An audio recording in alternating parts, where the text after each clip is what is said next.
prosecution has just wrapped up their closing arguments in the trial of Brooks Houck and Joseph Lawson. Both men are accused in the July 2015 presumed murder of Crystal Rogers. Wave News reporter Alina Noakes is live at the courthouse. And Alina, what are you noticing about how the Commonwealth is wrapping up this case?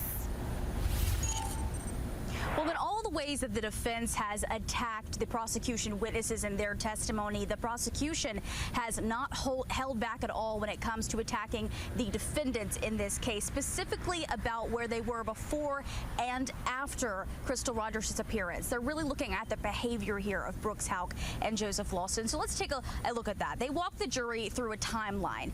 We go from Crystal Rogers talking about how she was supposed to have a date night with no kids, but the prosecution points out that they went to the farm and were there for 4.5 hours. And then Rogers' phone dies at 9:23 p.m. and is never on past midnight, despite Brooks Houck testifying to police that she was playing games on her phone. Plus, there's all these phone calls between Joseph, Steve, and Brooks all on the night of July 3rd that prosecutors said was happening because their plan didn't happen like it was supposed to. Now, the lack of detail to police in his statements after is what we've heard repeatedly, specifically his cell phone data not matching statements that he has given to police.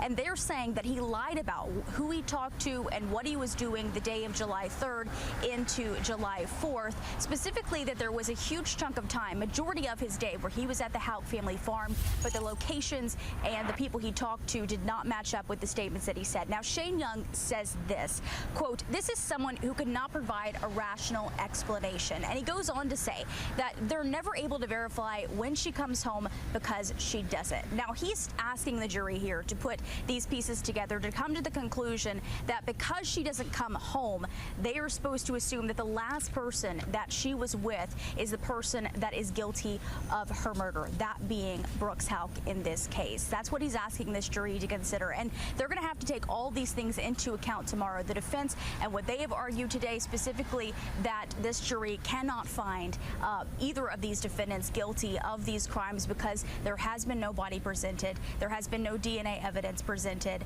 There's all of these things that the prosecution has said without that physical proof. It's a very circumstantial case, but the prosecution is really asking this jury to look at the behavior of these defendants and decide for themselves how credible the witnesses they've brought up are and whether or not these defendants themselves have been credible in any of their actions that happened with police in the days before and after Crystal Rogers' disappearance. This jury is going to return for deliberations tomorrow morning, and that's the point where they're going to be handed this case so they can decide on a verdict. For now, in Warren County, Alina Noakes, Wave News. All right.